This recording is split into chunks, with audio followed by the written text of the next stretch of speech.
We got 8 times of faith before us. The book. And I'm talking from Habakkuk chapter 2. We'll talk about vision and faith. That's going to be our.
So we're going to go ahead and get started.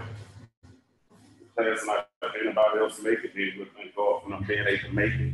First, you have your book. I had the books on the table. We got so many books coming out in this next season. We just don't thank God for it. So we got many books, many topics, many situations. How is good to have you back here? I told you she left the baby. I'm acknowledge you out here on point. But one of the things I tell you about consecration class is your consecration is personal. And the beautiful thing about it is just because you ain't in class don't mean you ain't in consecration. Isn't that all right? You got to remember that. Just because you're not in class don't mean you're not in consecration. That's even people who on YouTube land or wherever it is. We're grateful to God that we can continue to maintain our consecration. And one thing is I know God is going to break off in everybody, in me, or in anything else. He's going to break off the spirit of religion because consecration is about relationship. Isn't that something? I want you to get that first. Consecration is about relationship. In relationship and religion, sometimes you'll find that they come together and they'll clash. This is a life principle. So I don't want you to think about church. I want you to think about life. Have you ever been going with a friend that seemed like at one point you talk to them every day on the phone and it got to be the same time, same place, and some had to break. Like nobody didn't know how we were going to break this, but we got to not talk one day. We got to not do some because it's becoming too constrained, if you will. That happens in your consecration where it comes to the point you're like, oh, wait a minute, I got to break out of this because your consecration can become kind of psychotic. You can try hard, but then there has to be a shift there. And at every consecration, there is a shift, and you give yourself permission to shift. I want to say that again. You give yourself permission to shift, permission to grow, permission to be. And some of the things that go on inside of you in your consecration, they are real, and you have to give yourself permission to feel what you feel, because consecration is about self-awareness and bringing yourself back to you. I threw it out there on the board in one class, Full Integration, and I'm going to end up writing a booklet. Every class we have, y'all, I might throw some stuff out here this way, then I have to come back and write it as a foundational book so that we know, okay, that's a real principle. So when you're talking about Full Integration, you're talking about mind, body, soul. You're talking about me, myself, and I coming back together. And then you look up, bringing you back. I don't want to be here. Do you know the place where you're called to reside if you don't even want to live? Because we so used to having out-of-body experiences. I'm not talking about you. Y'all pick that up next month. So often you find yourself making up somebody and doing this thing. You start talking about coming back to yourself and honoring yourself and being yourself. You wake up and say, oh, no, not me. So one of the things that we're going to continue to talk about in this season and continue to rank is that it's about relationship with yourself, relationship with your God. Then you can have relationship with others. If you can't have a solid relationship with yourself, hello, you cannot have a solid relationship with anybody else. Then I want to challenge the trajectory. My goal is to challenge the status quo within your mind. And that's what consecration is going to do. Consecration will make you change your mind about yourself. Hello? It will make you change your mind about yourself. Let's say if you lied to yourself and told yourself you was a good person. Well, consecration make you realize you ain't good as you thought you would. And then let's say if you end up making yourself think you was a bad person. Consecration will make you think, make you come at yourself and say, you ain't bad as you thought you were. So on one end, you ain't good as you thought you were. On the other end, you ain't bad as you thought you were. And you have to resolve it within yourself. And you have to change the way you think about yourself, change the way you think about God, change the way you think about your faith, your spirituality, and how you flow. So I'm being challenged. If any of you out there are being challenged, then I am being challenged as well. So being challenged is a part of consecration. That's a seed that you need in a writing. Consecration will challenge you. Hello? Anybody being challenged? Yes. That's right. Well, you're being challenged in consecration. See, let me tell you something. You know, your mind can make you think you can quit. Now, sometimes you probably did quit, but then your mind quit, but then you really didn't quit because you still praying, even though you're praying. So you're doing the steps even though you had to quit. Isn't that something? You can't really even quit consecration. You quit me, but you can't quit consecration. Yeah, I go praying. Then you come in here, oh Lord, I'm better take. Oh, I'm letting something go. I'm still in what? Consecration. And it's good for your mind to lose and be like, am I in consecration? No. Then you can pick up something and read something that day. You can read anything and be in consecration. Step Simon reading. You can look up and pick up and read a magazine. And then you got a revelation out of what you read. Boom. I can't run from consecration. Here I go. I'm still in consecration because these steps are right, they're real, and they work. Okay, and whatever you come into yourself, if you ever had to step back, I laugh when the believers have to step back for a minute. Good. I'm the only one who don't get to not come. And do you know it was some days that I would really like miss in my mind? I wasn't coming today. Hello? I was not coming. And looking like, well, I was. How you gonna come? I know that's right. Yeah, because all y'all done got to have a chance to take a day off. She went to the basketball game, but somewhere she was out there one time. She missed. So everybody missed. Everybody made a miss, but me and Tim was about to miss. Hello? It ain't a bad thing, but I'm just saying, in my mind today, I was like, Lord, instead of you send me a word, I want to go. And that's a good place to be. If you're going to be up here teaching something, why would I want to come stand before you in class and ain't got nothing to say? Then I had to bring back the script of my remember. He said, at that hour, he give you what you're supposed to say.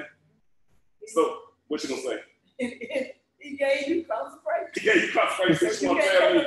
She want to say this, I can't take it down, so she want to rank me. I'm rankable, y'all. Oh, yeah, he gave you consecration. He told you consecration for shake place. So you got to come. There's a lot of people where God told them to go anime. And them prophets was like, Jonah, I ain't going to no none of them. Just say, let it go by, I'm going to Tarshish. The whole book of Jonah about going to somewhere. It's normal and it's natural. What I'm saying to y'all is you can have permission. Whatever God gives you to do, it can get hard and heavy and weighted. And now you talking about you got to get you right. It is not easy to deal with you. Hello? You know you don't like dealing with you. You quit you all the time. You'll work on you one day and quit me. So we're not working against the other day. You quit me, myself, and I. We're not doing no integration. We just go, you go your way, I go my way. We just meet up in the middle. You let me do it, I do it. And you all talk about yourself. And it's fine. And what I want to share with you is, so often you can think you're walking in the strength, and I'm going to say me, for instance, like I'm so sold out in consecration. What I'm trying to do is to show that the struggle is real within me, within my life, within my faith. It ain't that hard, though, because let me give y'all this, and I'm going to the book, y'all, but let me back up. Let me tell you what you're supposed to be doing, your assignment while I'm teaching today for the next 45 minutes. Your own assignment is to remember what God told you. While I'm talking. So if I start talking and I go off into something, and anything he told you concerning you, if you remember, you write it down. That's what paper's on the table for. So you can totally stop listening to me, okay? If you remember something, you can totally just start right, and I'm not even gonna get offended. Hello? So anything God told you, and what we're doing, y'all, is we'll be doing step 7. Step 7 is reading, but there was an element that I haven't been able to pull out is journal. Hello? So step 7 is reading and journaling. And then one thing we're going to talk about over this next whatever is reading what you wrote. Hello? Not what I wrote. Okay, and I'm talking about it from the posture. I'm going to get to the posture of Habakkuk 2, verse 1 through 4. And I'm going to read that out there because I want you to change the way you think See, at every consecration, you can get over familiar. Have you gotten so used to some stuff? Well, let me back up. I'm doing this program called Thrive that I ain't even did yet. I've been in Thrive for 14 days and ain't did nowadays, right? Probably 2. I think I do 3 steps. Wake up, take 2 pills, wait 20 minutes, drink a shake, put a patch on. I be drinking the shake, ain't took a pill, forget to put the patch on. Say ain't got nothing on the day. Like, I can't even do no programs. I'm sitting there like, Lord, I see why these people can't do no 13 steps. I can't do 3. Like 3 little bit of steps in the morning. I be messing them steps up. And one time, when I first got in trial, now when I was on the trial, I did good. But when I started the real 30 days, she about was gonna sign me up. When you got to be 30 days worth, I think he'd almost just to be two days worth. I don't need to buy another, whatever. So what I had the chance to understand, y'all, is consecration ain't easy to follow no steps, because we ain't good at following no rules. So if you, what we're doing in the next step book, if you focus on you one step and then work the other ones in, you're gonna be doing good. Now, Apostle, she's military. You see this book for y'all, she's military, so she believe you better do every step and you better not miss name, you better walk through them. I believe that wholeheartedly. But the only thing it took me to do was to get on Thrive for 5 days and mess up 3 of them. I understood it. The struggle is real. You got to focus, and it ain't even hard to step right there before you. It's easy to do. 1, 2, 3, and I got 1 to 13, so I know it's hard, but I'm finna integrate with y'all today now. I'm getting ready to integrate steps 5, 6, 7, and 8 in you today. And I told you, if I'm talking, you hear something God told you and you remember it, to write it in your journal. And I'm telling you, you don't even have to listen to me. Like if you get something, a vision, an unction, it'll come back to you that whatsoever he told you, that you remember a promise or a prophecy that came to you concerning you. Stop and write it down. So all I want you to leave here with is something he said to you concerning you. Okay? And then everything else gonna come into alignment. I'm gonna be talking about faith, and I'm gonna show you how that 8 steps of faith. I'm gonna show you how that aligns right there with scripture. And all you gotta do is read that book and see what kind of faith you're gonna walk into. Because whatever he told you, you gotta have faith for it. Wow. And what's the number 1 attack you're gonna have when it's time for you to move forward in it? If you're just gonna live by faith, you're gonna have a faith attack. You don't have a heart attack in the spirit. You have a faith attack. You say you believe on something. You say you're going in this direction. You say this is this right now. As soon as you decree it, you put to the test. Where you gonna sing it? I laugh at believers who say, "Oh yeah, I'm this, I'm down till I die." Okay, well, you about to die because you're gonna have to die to your flesh to live in the spirit. And let me tell you something. People with a whole lot of pride. You want to tell you what God been dealing with in us? Pride. I'm gonna tell you. I'm talking about people. He didn't give me a lot of words on pride. He said pride is like wax in your ear. That's the why you got to clean it out. Because you got to be able to hear clearly. For everybody else to get in your ear. Everything else, you'll get in your own ear. And pride will overtake you. So when you say something, you get an attack, get what? You know how you be gung-ho for something? And then like the steam get lit out, you've been deflated. And then you end up like, maybe it's me, and maybe ain't this, and maybe you go in a whole psychosis. That was just the attack that was designed to purge everything out of you. And I'm gonna use the word attack because we're talking Operation Faith, and that's what we use out there in the kingdom. I'm under attack, I'm under attack, I'm under attack. But there's a purging that puts what you have seen and said to the test. Hello? Whatever God's gonna produce, and you're gonna be put to the test. You speak those words. Whenever you speak a declaration of life, of hope, of truth, and you put it out there. Now, let me tell y'all something. This is a misconception, something of people. You're supposed to move inside and don't tell nobody something. Don't do that. You can't tell everybody this. So guess what? You end up walking around trying to do everything, but whatever God has told you, it will be established with a witness. Hello? Listen to me. It's a law that God will establish what he said over your life with a witness. Now, I'm saying that's when you have an accountability partner. You have one person you tell this to, one person you might, or 2 people, you have an accountability group because it will come to pass and that you say, oh, yeah, they spoke that a year ago. See, a prophetic, the spirit gives utterance. You're going to tell somebody. I ain't trying to take you to do Bible study, but I'm just trying to, I got to break the silence because see, step 4, you end up getting silent. And in your mind, you just thought, oh, I ain't going to say no, just going to move inside because you're moving silent, you're on the attack. You might be talking to the wrong places, but that is not a law. You see what I'm saying? There's some biblical studies. You will end up going into the ways of the world. I mean, I love Facebook. And let me tell you what Facebook teaches me. All the scriptures used out of context. It teaches me all the talk. You can scroll down. Sometimes you got to move inside. Sometimes all that is right. But oftentimes it is in the wrong context for a believer. Hello? When you move in spiritual maturity, a mature believer understands that you open up your mouth and maybe there's an attack comes, but you move past that because now you got to stand on what you said. So that's just like if I know consecration gonna shake the nation, I might want to quit within my own self. I might have some complaints within my own self, but I'm called back to what he said and get this because my words went out there. I got to line up with my words and walk in consecration. What I feel is what I feel, and it's okay for me to feel what I feel, but what does that have to do with my faith? Hello? Because faith is not about how you feel. Some of us, me, will stop believing because we don't feel like it. It don't feel like it's going to come to pass. It don't feel like it's right. So then I'll let my feelings block my faith. But when you understand how you feel, that's when you move into a realm of faith and you move in faith. Hello? So then you understand, I put this out there, faith ain't about feelings. Now, how can my faith not be about my feelings? But then, Coach, you told me to be self-aware.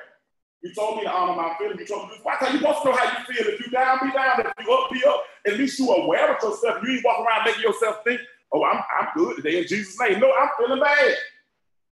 Why is it wrong for me to acknowledge that, hey, I don't want to come to class, Lord, you give me something to say, because I don't want to come down. Isn't that a good prayer? Isn't that a good prayer for me to come down here and not want to come before you, whoever it is, and honor one person and not make up stuff and make you think it's right and sound right? You get hyped in the spirit and crash when you get home. Hello? That's a good prayer. Remember, say, Coach, why did you feel like that? That's just how I felt. I didn't feel like it. I went home, got my hair cut, got my boots out, and I got excited when the books gonna come. Anytime I get something new, I don't care what you say. I love new stuff. I love new stuff and signs. I like signs. I like signs for God to show me that, hey, keep moving forward, keep doing what you do, it's in the flow. And what we have, y'all, in our midst of us, we have our senses. Our senses, your five senses, how you feel. But consecration is about honoring the sixth sense. It's about honoring not what you see with your natural eye, but your third eye. What did God show you? What did he tell you in your spirit? Hello? And it's hard to do that because you got to shut down five to get the six. You got to shut down five whole senses to believe in the sixth sense. And the sixth sense is your truest sense, your good instinct. And that means you got to shut down five, which means to serve. You serve, you walk in life with your five senses. They're critical. What's that smell? Man, your smell can save your life when you smell the whole house burning down. You smell that? You can see danger down the road. That sight is critical to you when you see that sight. How you feel, touch. It's critical. And we talk about operating that. But even in operating in our senses, we don't even honor that because how many times you ever felt bad but told people you felt good? And then in your mind, you told yourself you ain't supposed to feel bad, so you start thinking you didn't feel bad even though you know you still felt bad. I ain't got no headache in Jesus' name because I ain't got no headache because fire strikes on here. You know, you're supposed to speak, you got no headache because you ain't got no headache. Now you crazy. You got your five senses off and you crazy because you're doing all this religious babble. And yesterday, Anna said, I'm feeling sick. I walked in there and looked at her. I was like, what in the world? And look, I walked into the bed and I looked at her. I was like, she is old. Like, then I walked in there because I was talking about something and she about to snap me up. Like, she was so stuck, like, don't you come in here with your stuff today. I was like, hey, I mean, I come in the name of Jesus. I just came to help. Can't say that. And she said, out looking like this. My neck, then she would say, my neck hurt, my this hurt. Okay, good. You need to go to urgent care. You mentioned that 2 days ago. You need to go get you a prescription. When it says Jesus is my doctor, he write all my prescription. Well, right now, that all that gonna work. You need to go to urgent care, and you need to get you an antibiotic. You know? An antibiotic and with the shots. Don't get no prescription. They're going to give you a shot. You need an antibiotic shot and a steroid if they're giving you that. I don't want no shot. You talking about you going to the Atlanta to a basketball game I'm going somewhere, a basketball game on Saturday and Friday. It's Wednesday. you finna get took out for the count. So while you looking, you need to go to the urgent care up the street or to the doctor and get you one of them prescriptions. Because if they give you that shot, you're going to feel better in 24 hours, and they give you the prescription, you're going to be good by the weekend. Who want to be going around sick? Because hey, it look like you, hey, you about to go down for the count. I don't know if you feeling what I'm feeling, but I'm just giving you some wisdom because, see, I don't know if I'm operating in my 5 senses or my 6th sense, which is full of wisdom. Go on. Well, the end of the matter is she went in and she's sitting in class and I smiled and laughed and got a help it because she went on urgent care and called back in accountability. I win. They gave me a shot and it showed me it hurt. Well, it can't hurt no worse than what that throat was. No hurt worse than pneumonia, double pneumonia, sinus infection. But anyway, what I'm saying is in your consecration, you understand how you feel. It's crazy for you to be breaking down in your body and acting like you ain't supposed to speak, you sick. When you go to the doctor, they're going to ask you what's wrong with you. What symptoms are you experiencing, ma'am? So if you know that day you're experiencing a light dose of depression, it's good for you to say, it's just not really, I don't know what I woke up with. See, I'm learning how to wake up and say, I'm off. Don't you need to know if the light's off, if the light's on, is it dark in here or not? You ain't supposed to speak that you feel bad. Well, don't. So now you can't tell nobody. That's why folks commit suicide all the time and give up their destiny. So when I'm talking about in consecration, I'm talking about honor yourself, but I'm talking about the 6th sense, and I'm talking about the 3rd eye, and I'm talking about getting the faith. And I'm talking about the war, because if you have been conditioned to operate at a lower level, when you try to break through in faith, it's a war. And I'm not telling you anything. Consecration don't tell you that you already know. You already knew it was more than you. You already knew being hearing, sensing, and knowing, but then you know that's the book this month, Operation Faith. It's a war. The whole book, the whole front cover, got a what? War theme on. So it's about going into what? War. Okay? So one of the things I want you to know you got to war for is your vision. Your word. I got to make it plain to you. Because a lot of people out there talking about, oh, just make up a vision. You know you ain't called to do some stuff. I mean, come on now. That's just like me making up a vision. I'm going to be a soft quarterback for the NFL at this age. But you know anything possible, y'all walk off looking at me like that fool, the stupid real quarterback. And last time I saw his feet going out this way, I don't know if he's going to run this way or run that way. Hello? Or then I'm talking about I'm going to go out and do me an acting career. I'm going to be singing opera at the Met. His voice? No. I mean, we don't need to be doing that. Now, I sound like Luke Vandross. Maybe we used to. I'm just saying, listen to me now. You know within your knowing that you don't go make up stuff. So now you got to continue with all these people. You can have what you say you have, and whatever you do, and you make up a vision, and you go do this stuff, and then you go out trying this stuff, and it don't work. You ain't ever tried to do something somebody else was doing that went in for you? Hello? Anybody? I did a lot of stuff that people gave I did, and it sounded good. I tried it and failed miserably, and it cost me.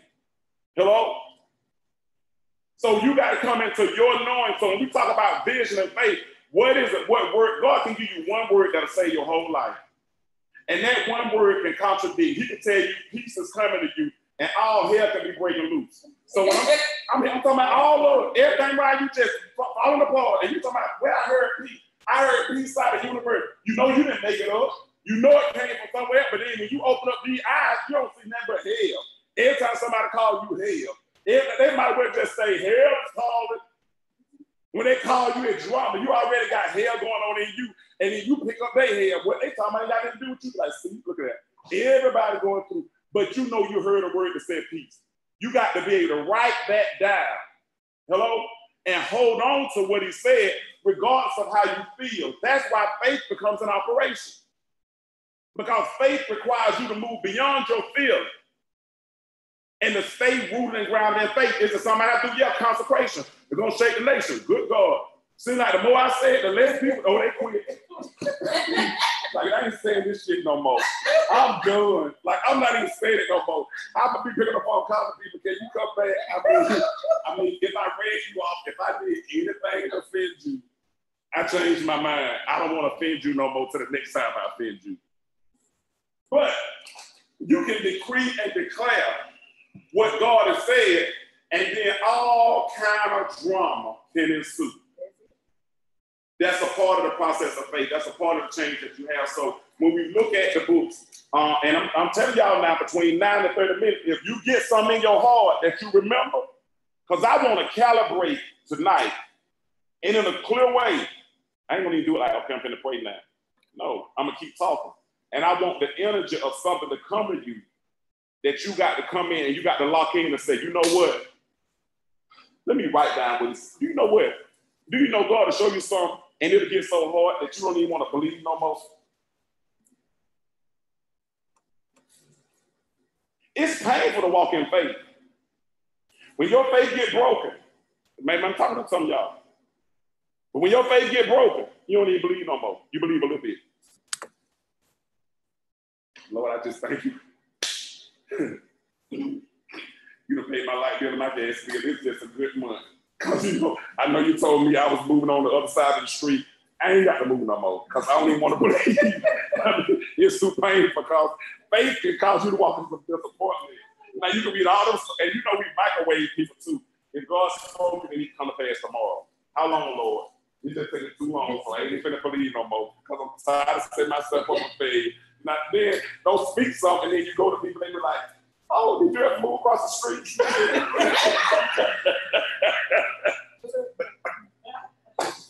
Now, that's the greatest guy.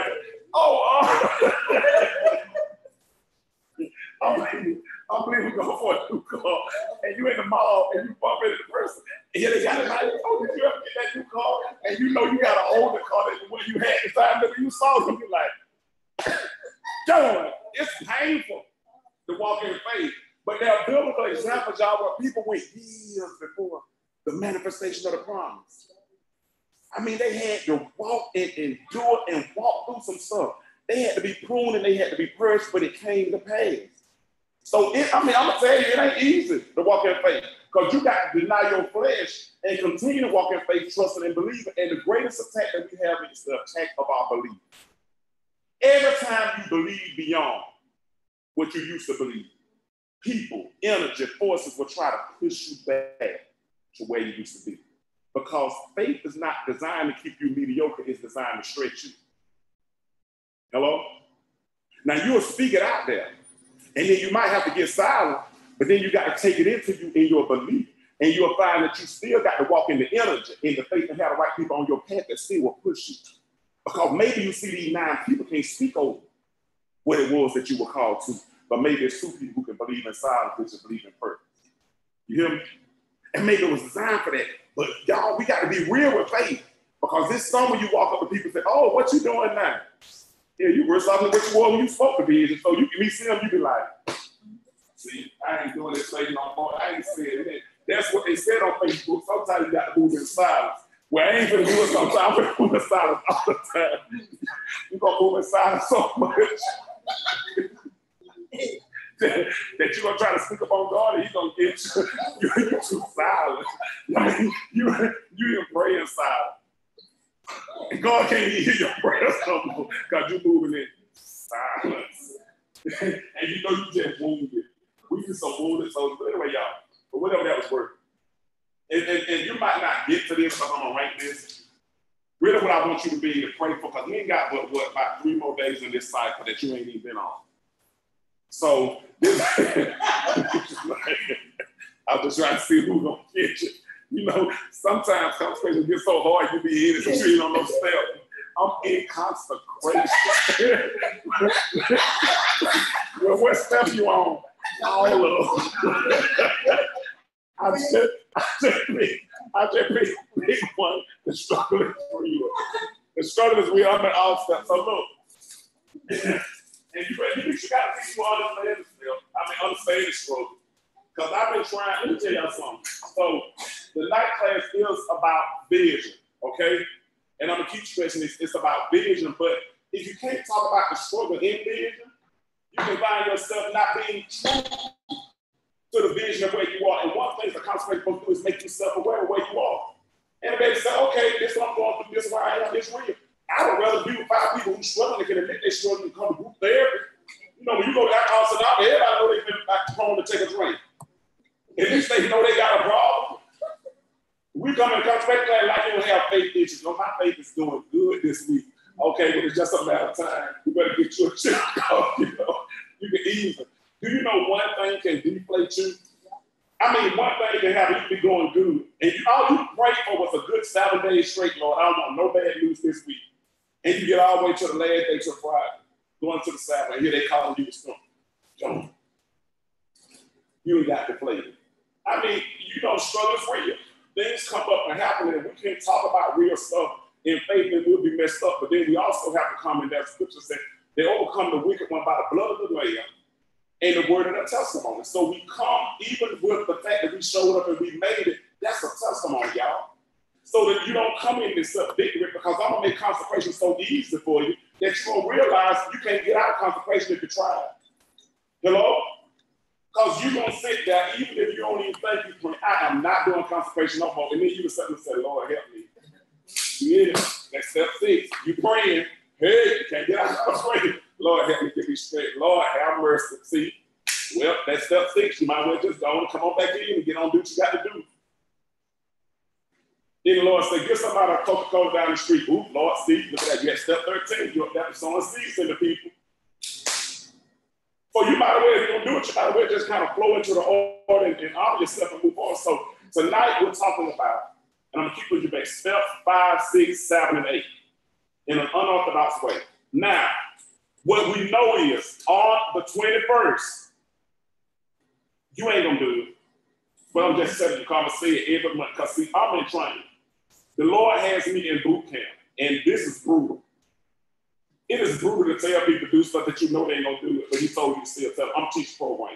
Okay. So step the 21st, you are going to go into reinventing yourself, facing forward, moving forward, and being yourself. Okay? Now, the next 3 days, the only thing I want you to focus on well, how many days is it for the 21st, is wrapping your mind around step 5, 6, 7, and 8 together. Okay? I'm going to wrap them. What do I mean wrapping them? I'm getting ready to wrap these steps for the next 4 days. And all I want you to come up with is write down what he said to you concerning you. And what do I mean? I ain't heard you say that. Write what's in your heart. Start with that. Hello? That word have I hid in my heart that I might not sin against you. You ain't got to say, I ain't heard what said again, Lord.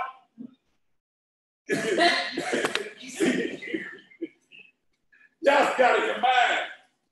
This is not a mental thing. Do you know your mind will take you out of concentration every 20 minutes? Let me tell you something. I don't know about being concentrate your mind. You got to concentrate your own mind. But your mind can go to the left. Oh, I'm going to be good today. I'm not going to cuss nobody out. And by 12 o'clock, your mind is told you, get them. Get them. And then you probably going to do what get them, because you got to do what's in your mind. Because you got a made up mind that you got a mind of your own. Okay? So when we talk about, I want to make it plain, and this was on my heart concerning me. Do you know it's easy to lose what God gave you? And the greatest gift that God can give you is a word. It don't sound like it's working it. Everybody else, you can go through all the great people. Oh, I got this feeling, it was in me. You can go all out to Tyler Perry, to Oprah, to this one, to that one, to that one. They had a gift, they had a word. And no matter what they had to go through, they hid that word. So what I'm trying to do, like I'm holding this journal, because this is my new journal, and I wrote down some words. And I had to start, and it was painful for me to call some stuff back to me. Because do you know you call back to me, you got to believe again? I ain't gonna believe.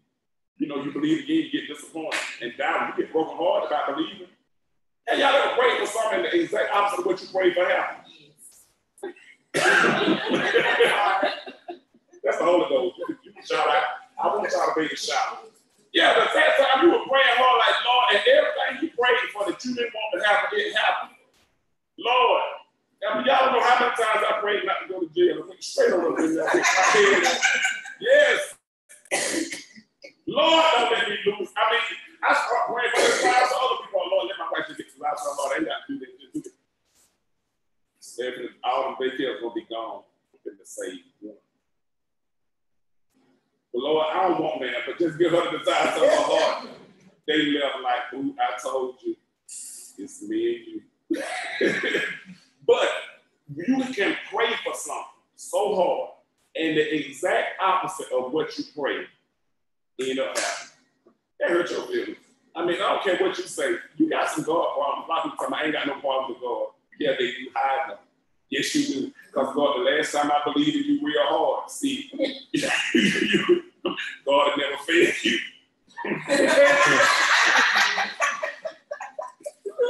He would never leave you or forsake you. But he might not leave you or forsake you, but it sure feel like it don't feel right. They can walk around these churches with these socks that they want. God is my dude. He's not free. He is he'll whoop your ass too. Then you sit up in there like, I know the Lord. No, you scared that Lord, because you know His grace and mercy is sufficient. And you know if you take your hand off of you, but oh, you don't look to the left before, like, now Lord, do you really know what you're doing? Because I done told you what I needed you to do, and you did not come through. Y'all ain't never had no he come through prayers. Yeah, and that's all your faith. See, people don't want to admit the truth because you know you in class. That's all your faith. And a lot of people don't realize that we need a faith in here. I was telling Miss Emma actually. She called to check in with me, and Miss Emma called my phone and I said, hey, Miss Emma, you talking? Hey. She said, how you doing? I said, I'm doing good. Miss Emma said, well, I ain't doing good. I said, me. Miss Emma said, you know, it's been rough for me. I said, oh, Miss Emma, I just for faith. When I pick up that phone, I'm just glad you called, but it's been rough too. And I realized when I walked with Emma, I walked through the Dollar General just talking loud like I do. You know, I go through every store and everybody can be in my conversation. Because see, y'all don't realize, people think, well, you know, you just all loud. I'm doing the work of evangelist. You'd be surprised at how many people hear me talking to you like, what's a word? Yeah, it was a word and struggles with you. You keep the faith. But I would walk around there talking to her, and I realized something. I said, you know, I be teaching some good stuff. And if I would do half of what I taught, man, I'd be bad. So I got to get my journal back out. And I got to write the vision. And I got to take time to read the journal and write down what he said to me and bring it back to me so I can write it out. And I said, it's with the circle maker, y'all. Like I read that circle maker book and I was like, I got to write my stuff down and at least be able to gain my confidence and write it here first. So when somebody try to beat me up, if I go back and they try to talk about me, I can go back to what I wrote. I ain't standing these people. They can say what they want, but see, you know, your name gonna be a household name. Because that's what he told me. You see what I'm saying? So I can walk back, because sometimes you got to go back. You don't need to read my book because y'all don't like me like that. Y'all need to read what he said to you. So when you get beat up, okay, and you can bring yourself back into alignment. That's Habakkuk 2, verse 1 through 4. And so you bring it back to you. And this is step 7 of consecration when I'm talking about immigrate. But let me tell you something. See, some of y'all are thinking I'm talking about the fast, like, oh, you need to go on a fast from pride, fast from this. Yeah. Pride will clog your ears up when I'm talking last week. Let's say you don't want to do no fast right now. Okay, I'm not even feeling no fast because I already got no pain. I'm in my feelings and I want all of them. Because sometimes when you going through consecration, you don't want to give up none of your feelings. You want pride, you want pretense, you want your pain. You're not ready to give up your pain. So let's just skip step 5 for, you know, the sake of belief. And let's go and take down step 6, which is prayer. Okay, prayer is two-way communication. Okay? You got to remember, a lot of people think prayer, we just take it to the Lord in prayer. I mean, I'm going to tell you, I take the same thing to the Lord in prayer. Perhaps you need to wait for the answer. And perhaps you already got the answer, and you don't need to take the same thing to the Lord in prayer. He already told you. He told me it was going to be a flood. Well, I mean, I'm taking the same thing to the Lord in prayer. He already gave me the revelation. You know, sometimes God gives you the answer, but you don't like it. Yeah. So then in your mind, you finna change God's mind because you're a hustler. You a hustler. Hello? Yeah, I'm a hustler before. And then you know how we hustle. The devil is a liar. That's what we say. The devil is a liar. Not me. Yes, the devil was a liar too, but I went straight on up in the FBC Montgomery. He lied a whole lot. The devil is a liar. He sure ain't gonna be speaking that negative energy over me. Oh, the truth. Let me tell you something. The truth is negative energy when you don't want to hear it. Hello? And people be allergic to the truth, because we better believe a lie until it's too late. We'll believe a lie all the way to the end, and we'll allow ourselves. That's just nature who we are. So skip step six for this instance, where you talking about praying up. What if you remember something he told you? What if you remember? Do you know you are activating prayer by way of meditation? He said, okay? He gave you that. It left you. You bring it back to you. You're bringing the word back to you in prayer. So once you bring that back to you, see, I'm telling you with the steps. And I'm going to help you walk up that. Once we bring it back to us what he said, and we then go into step 7 and write what he said, okay? We're in step 7 now. We remember what he said. We write it. From writing what he said, hello, we end up reading back to ourselves what he said. You're in step 7. It's the whole ship. It ain't about reading my book. Y'all don't like me or Apostle Palmer or Tim because his book coming out next month, and you don't like yourself when you write yours. I can't wait for y'all to write some books that people don't read.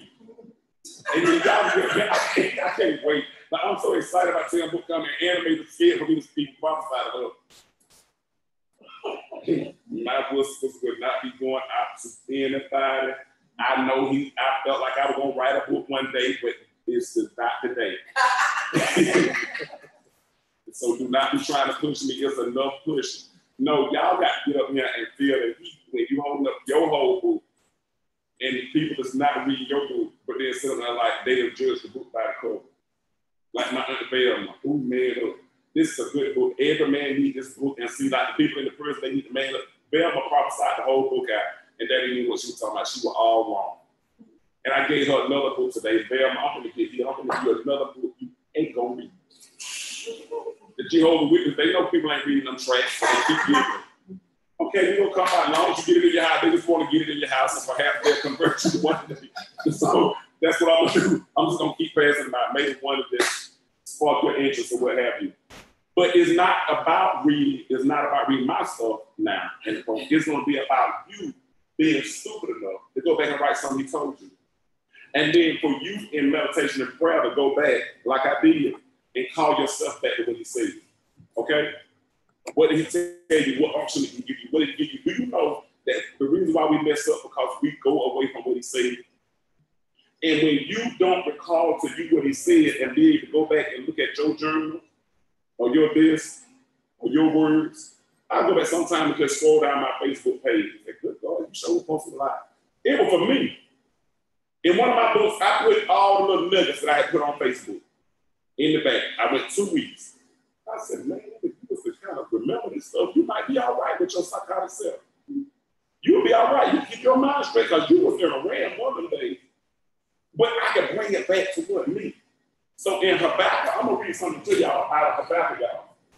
In Habakkuk, chapter 2, verse 1 through 4. Okay, in Habakkuk chapter 2, and I'm reading from the New Living Translation, just into your hearing. This is chapter 2, verse 1 through 4. Now, the scene in the setting is, in chapter 1, Habakkuk was acting like y'all. He was complaining. Anybody been complaining over the last 2 weeks in this spirit? Any of y'all been complaining? Raise your hand, I want to see if you've been complaining. Okay. Okay, so sometimes people are like, Lord, about me, and this right here, I don't know. Lord, I've got to write a book, another book, Lord, don't give me no more book ideas. These people is not going to read. No, you're going to have a whole collection. I mean, I don't need no collection for me. No, you need to do what I tell you to do. So here, Habakkuk in chapter 1. If you go read chapter 1, he has some complaints. When he got to chapter 2, he said, in chapter 2, verse 1, I'm reading from the New Living Translation. There have been believers who try to read the Bible, and they get to the King James Version, and you say, I don't understand. God, you understand because you go to New Living Translation or New English. I'm on the Bible app. He said, I will climb up to my watchtower and stand at my guard post. There I will wait to see what the Lord says and how he will answer my complaint. Hello? You know how people say, don't complain because they ain't going to do you no good. See? You can get some magical arts up in your spirit and not even know what's in that whole Bible. And you will start going with the ways of people, and you'll think it's not effective for you to complain. You know how people get you scared of prayer, they'll say, be careful what you ask for God, because that will do. So then you are going to try to be careful, but he's supposed to be the supreme all-knowing being, and he already knows what you're thinking, whatever. So here you go, when you walk in the energy, you are all jacked up because you think you can't complain. Hello? You think you got to be careful what you ask for. So you scared to go to God because you don't even know what to ask for. What am I supposed to say? Hello? But here in Habakkuk, I want you to read in context, Habakkuk said, I got to complain, and I'm going to go up high. He was talking about a watchtower symbolically. Back in the building, they went up high. When the enemy would come and stuff on, they had to go up high to see. What he was saying was, I will go up on my watchtower, and I'm going to see what God got to say, and see how he's going to answer my complaint. Hello? So what I'm trying to tell you in consecration, when you be like, you be suppressed, I ain't going to complain, you still suppressed because you think you ain't supposed to act in the way. God, I got some issues. I need you to show me a sign. Hello? I need to know which way to go, what to do. And I got to tell you, it's okay to be in that place because you will be taught to dishonor what your complaints are and what you see. Nehemiah in the Bible. Hello? You want to talk about vision? They come bringing him a report in the book of Nehemiah. Brought him a report that the walls were torn down and the gates was messed up. Nehemiah ended up getting sad. And his countenance shifted and he went before the king. He was a cupbearer. You couldn't go before the king back in the day looking all stupid. You act up. Because they thought you were trying to kill the king. Hello? And he went before the king and was looking, his countenance was off. And then the king gave him the release that he needed to go out and do the build. And he had to be smart enough to build. What I'm saying to you is this. Honoring how you feel is the first thing in consecration because it takes you into prayer. If you got to know how you feel, ain't it nothing like a schizophrenic prayer?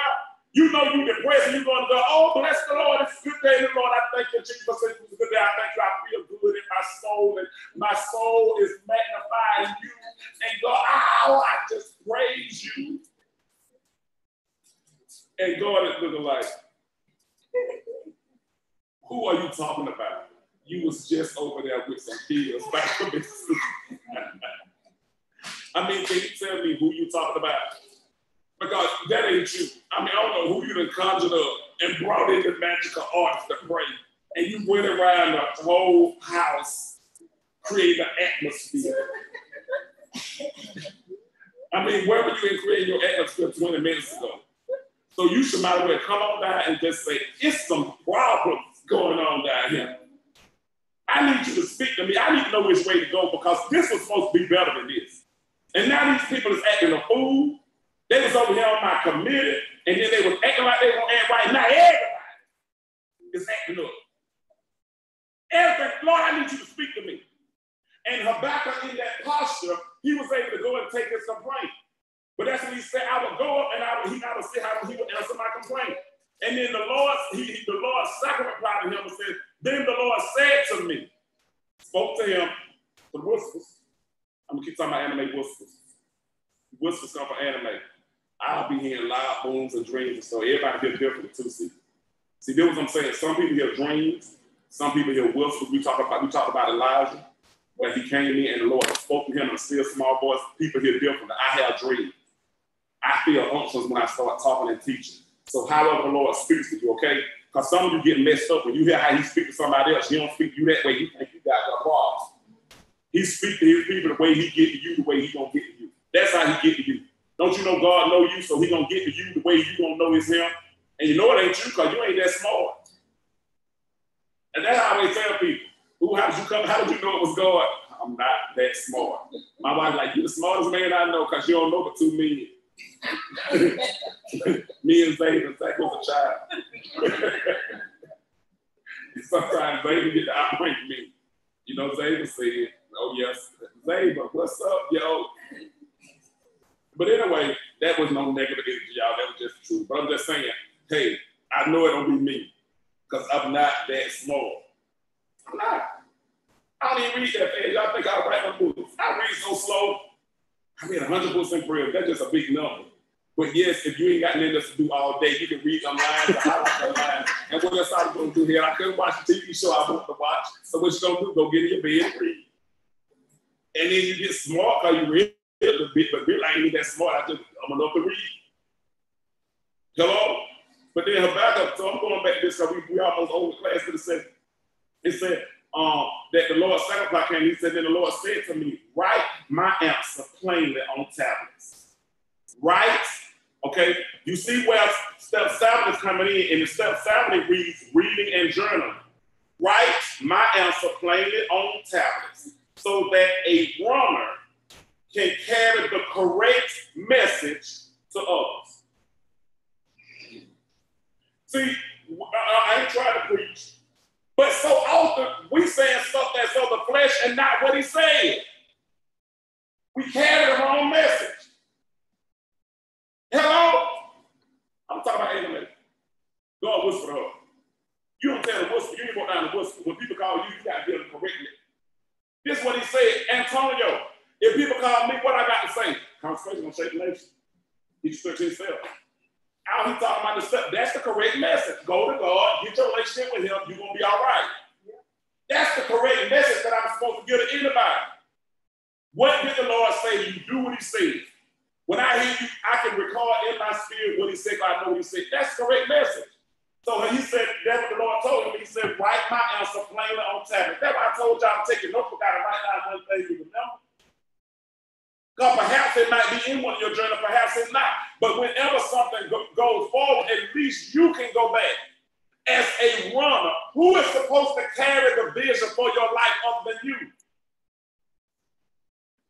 And what happens is, when we don't carry the correct message, we let other people's message infect us, and we end up carrying their contamination, and we let that cover up the message he gave us.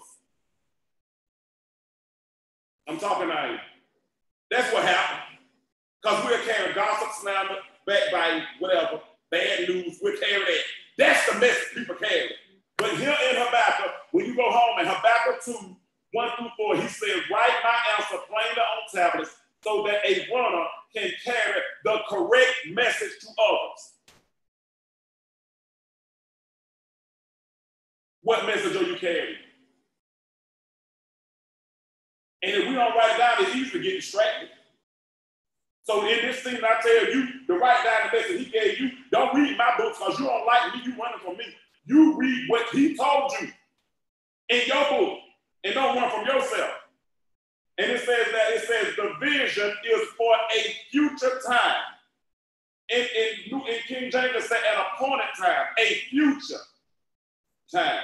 And what ends up messing up, when you get in your feelings, you lose your faith, and when you lose your faith, you lose your future. Hello? Do you hear me? Get in your feelings too deep.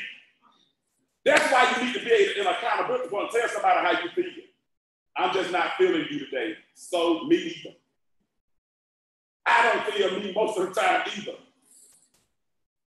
Hello? Once you told them don't have authority over you, I'm just not feeling this consecration this week, me either. So what you want to do? You want to quit with me? Yes, we was quitting this week. Then call them that week and ask them, did you pray this week? Yeah. Oh, you prayed? You did pray? You prayed in me? For real? Oh, yeah, you prayed. Okay. But you still in consecration. You ain't quit because you still praying. Hello? And when you go through other stuff to make you just like deep in consecration, I think you're like, I'm in it. And I'm not in the program no more. You is in it. He said you was a covenant keeper. You're keeping your covenant with God. So you're in consecration. Because Moses said, I didn't even say it. Moses said, consecrate yourselves unto the Lord. I just told y'all what Moses said. Y'all can quit me, go with what Moses said. He got more history than I do. People been reading about Moses for years. They don't want to read about me. But look, it says the vision is for a future time. It describes the end and it will be fulfilled. If it seems slow in coming, wait patiently. And you don't want to have no patience. Because we want everything quick. We got microwave heat. You know, you be waiting on somebody to change. Let them not change quick enough. I got to let them go. They just all over the place. They have not changed yet. You know, you told me you was changing, and it's been a whole 2 days. So if it seems slow and coming, wait patiently. for it will surely take place, it will not be delayed. So that's, and then look, and then what I want to get to was down to verse 4, it says, look at the proud. Look at the proud. They trust in themselves and their lives are crooked.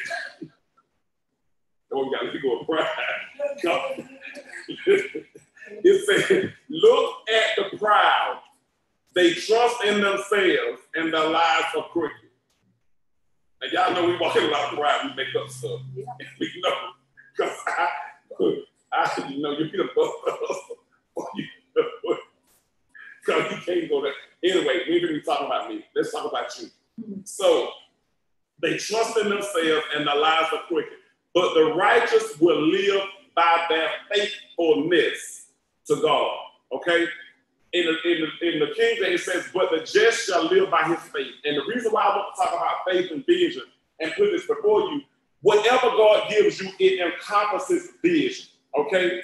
The words he speaks to you, the wisdom he releases to you, all of that is vision. A lot of times people think vision is a house and a car and a business. Okay? Vision is what he said to you concerning you. And provision comes to you because it supports the vision. But why is God going to give us provision if we're not going to walk in the vision? If you're not going to hold on to what he said, why is he going to give you things to support what he said if you're not going to do what he said? If you can't even hold on to the word, so God tell you that you're going to do X, Y, Z. He put this in your spirit and you know what you're supposed to do. Why he going to bring money to you when you ain't even holding on to the vision? The vision is so dead down in you that the provision can't even connect to you because you ain't going to connect to the vision. That's why he said, write the vision, the word, the revelation, the understanding, the unction. It got to be big for you. And out of that, it says then, for the just shall live by his faith. Now, the proud people ain't going to do this. They in the flesh. But the just man, the righteous one, will live by his faith because he understands that there's an appointed time in the future for this to come to pass. Now, that's a hard pill to swallow. I'm not coming up here like I'm preaching that. I'm bringing this energy back to me because I got it in my journey. Okay? And what it comes into is even when we start speaking things to people, which is step 4, sometimes you need to write it before you speak because, you know, people add stuff to it before you can get out your mouth. And you'll be the one around and start believing something. They may add, oh, that's a good idea. That's a good idea. God said, I didn't give you no idea. I gave you a vision. I gave you a word. Now, why is all this additives coming up to you? You're not even talking about with the food, they got all them additives. That's why stuff that come to pass because he gave it to you. And here it gives the premise of you going in and writing it down, and then you move in it and run by and speak it. But it's already written. You follow me? So you ain't coming to ideas. Have you ever thought about doing something and then you thought about the group you want to do it? About time the group got involved, it ain't what you thought it was going to be. Because everybody put their 2 cents in and start falling apart. Because he gave it to you, not to them, and you let what they added to it come on board because you just trying to honor everybody and forgot to honor him.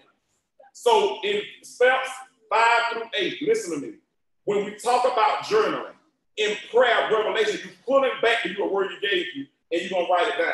Now, let me tell you what's going to become easy for us to do step 5 and step 8.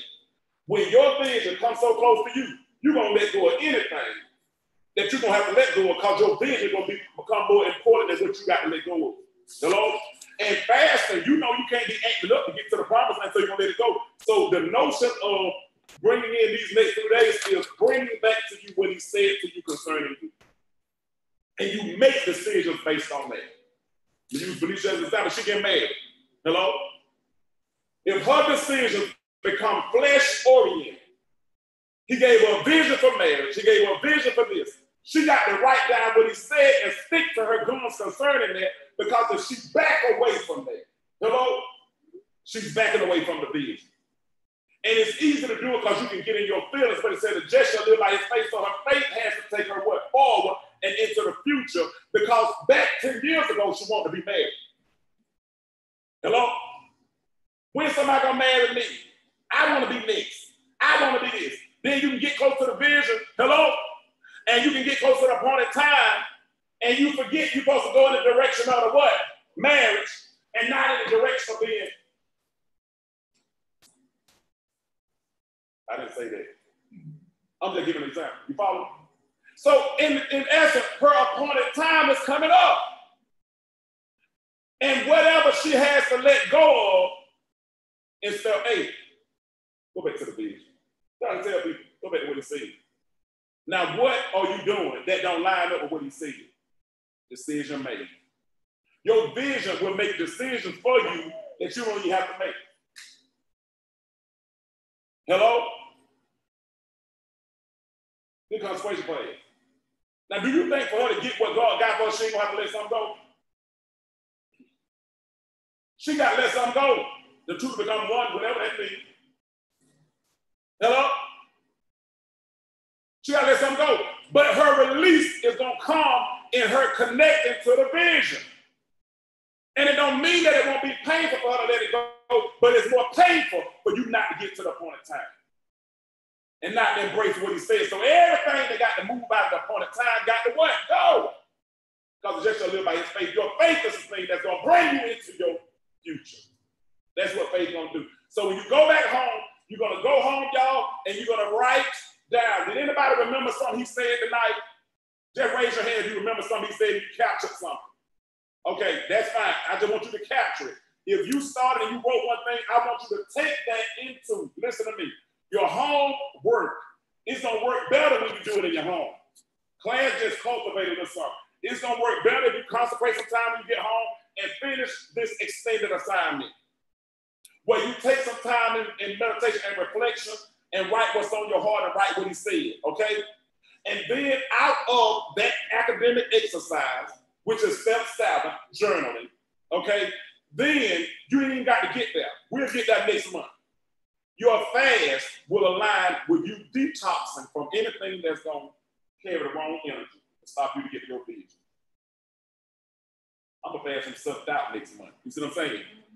Because we can lead this step, so do not with y'all disobedient, rebellious selves try to stay in step 5 through 8, past the 21st. Because on the 21st, we going into step what?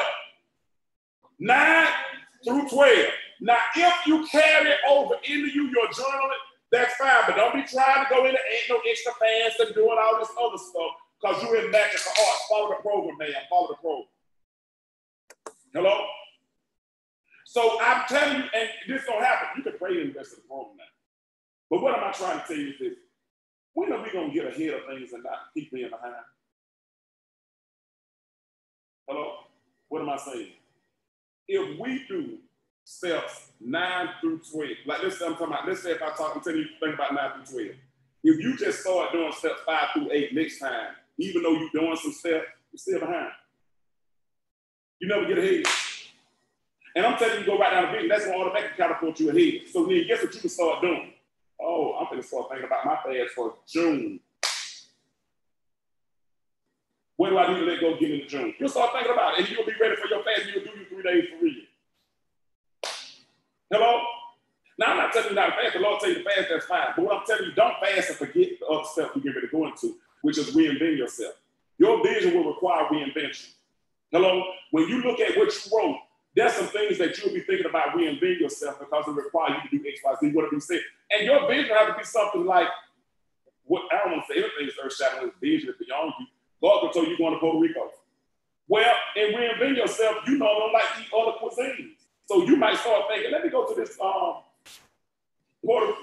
know, what Puerto Rico restaurant, you know what I'm saying? Shit, y'all know what I'm talking about. Get you eat something you normally wouldn't eat. You follow me?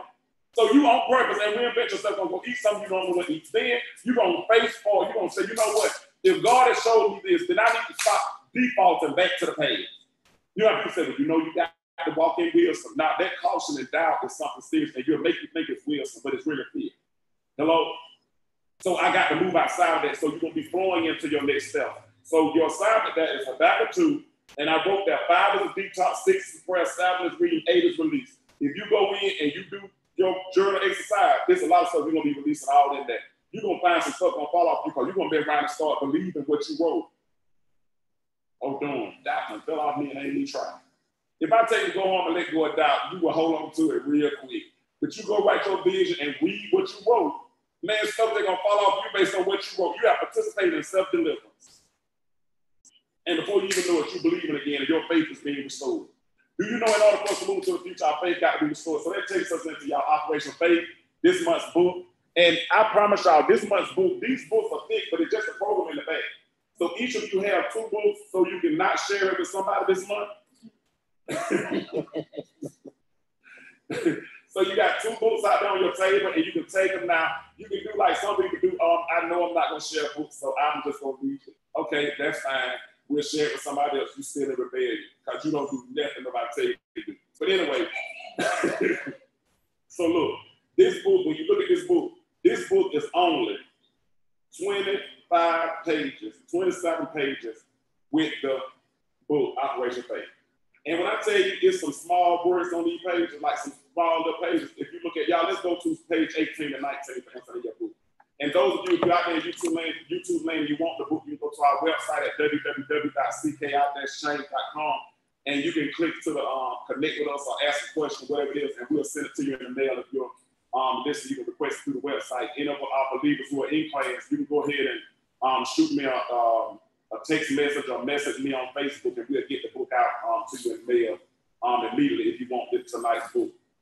But y'all sit down on faith at page 18 and 19, they talk about sacrificial faith. Now, if you can't read that on your toilet, you is slow. You is slow. And there, because this from the Nigga Boy Nigga Girl series, you is slow. Man, I thought you had a doctorate. You with doctors don't go to jail. There was some doctors in jail. Yes, he's so smart. He's so look. So look at this. You can read this on your toilet. Sacrificial faith. A sacrifice is an offering, and you go on through. Okay? So you can go on through that sacrificial faith, and you see wise faith in that. Flip over to the next page, page 20, persistent faith. 21, unintimidated faith. Now, don't you know you need some of that unintimidated faith?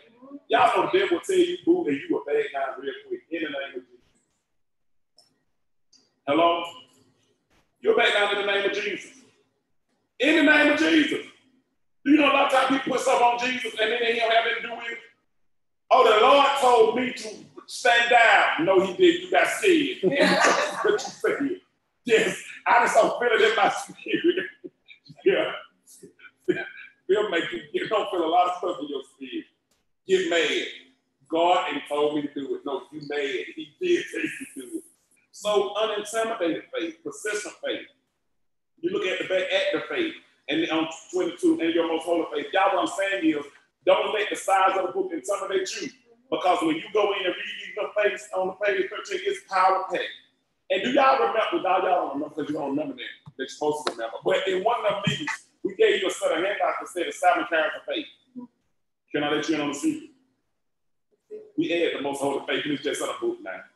And you got it in a book where you can go in and you got to put on sheet side and you can go in and you can read it.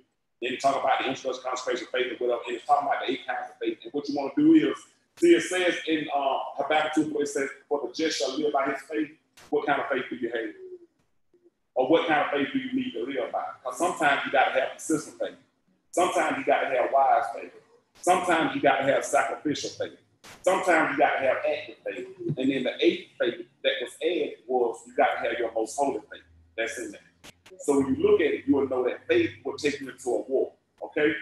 And you will know what kind of faith to hold on to. So this is a book that I didn't wait till June. This is June's consecration book, but June book is coming out.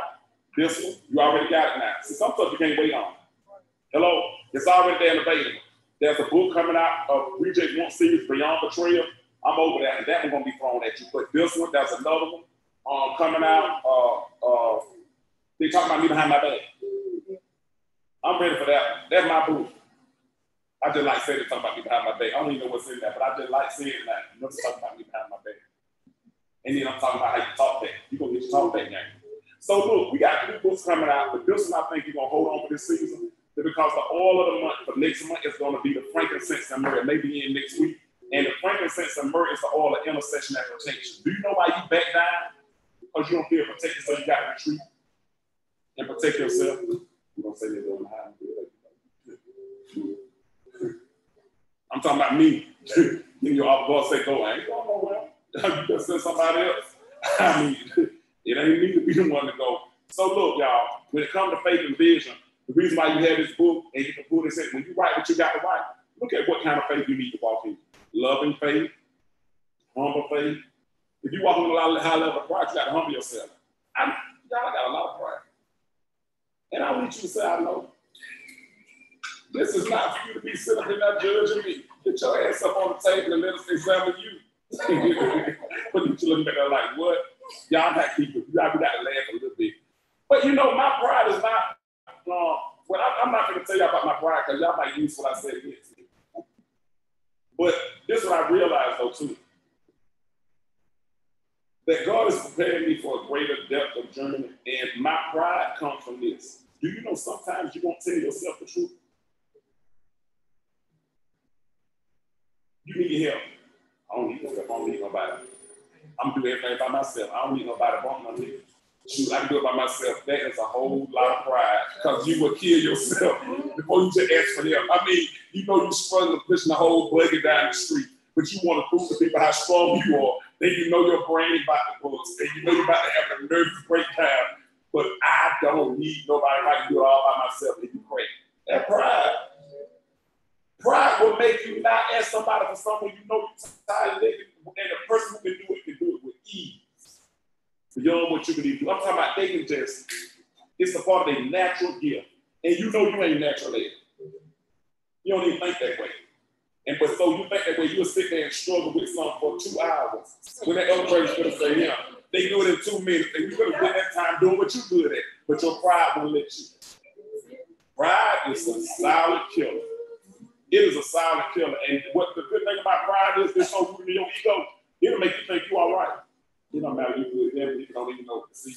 And then don't look, then your pride will tell you should have had to ask. They knew you didn't know how to do it anyway. They should have volunteered to help. And they still never see you struggling with you.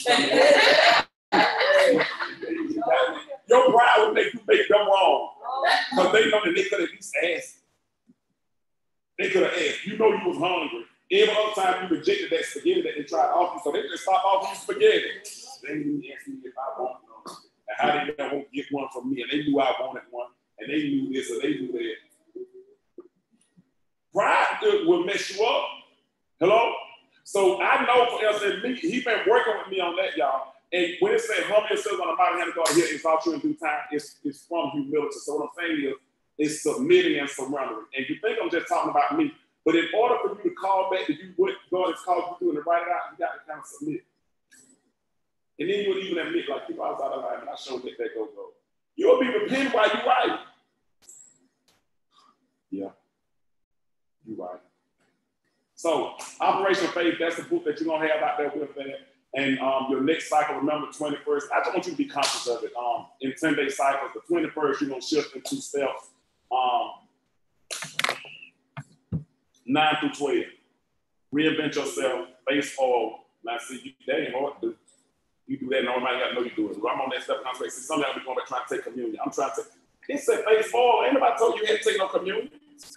You'll be depressed. I ain't take my community. It said take community. It said face forward, move forward, be yourself. That's what you want to walk into. Anybody got anything they want to add before class closes out? Or say, or revelation they got, or unction, or I ain't gonna ask you how your consecration work because you ain't been in it. So, yes, I have. I prayed. That helped you promote y'all. Like, yes, I will get consecration. But this is what you got.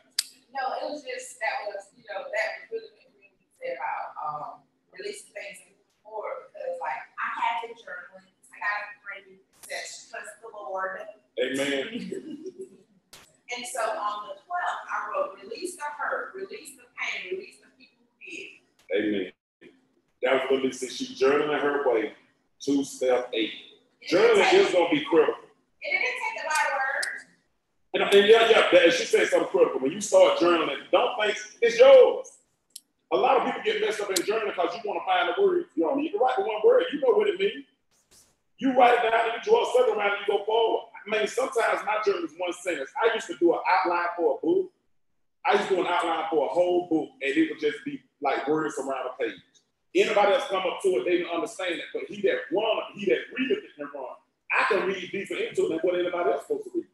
Nobody tell you to sit down and journal and write a whole lot of paragraphs and stuff. It's yours. You can sit there, you might write one word, but you know what that whole one word means. and you can preach a whole sermon off of one word. Hello?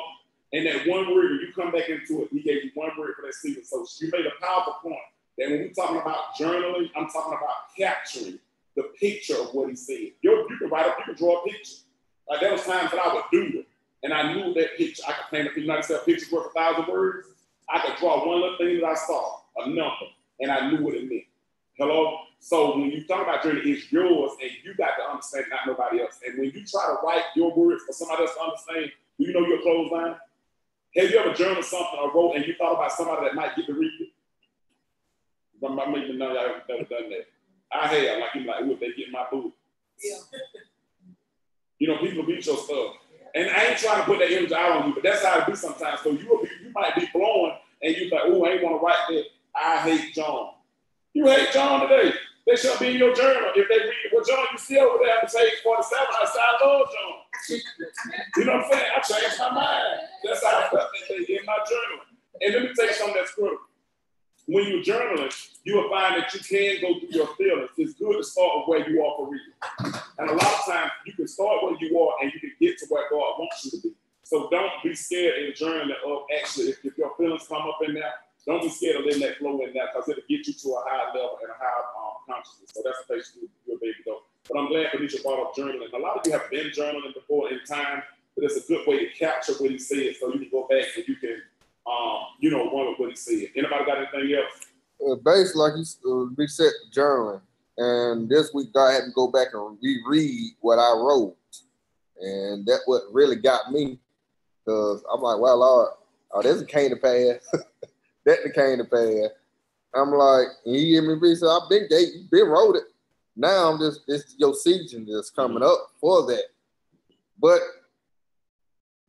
it's the same concept. You still stay the journal. I'm like, well, I'm still reading. Mm-hmm. I'm like, well, even if I'm reading my own stuff on what? Still what? Reading. Mm-hmm. You read.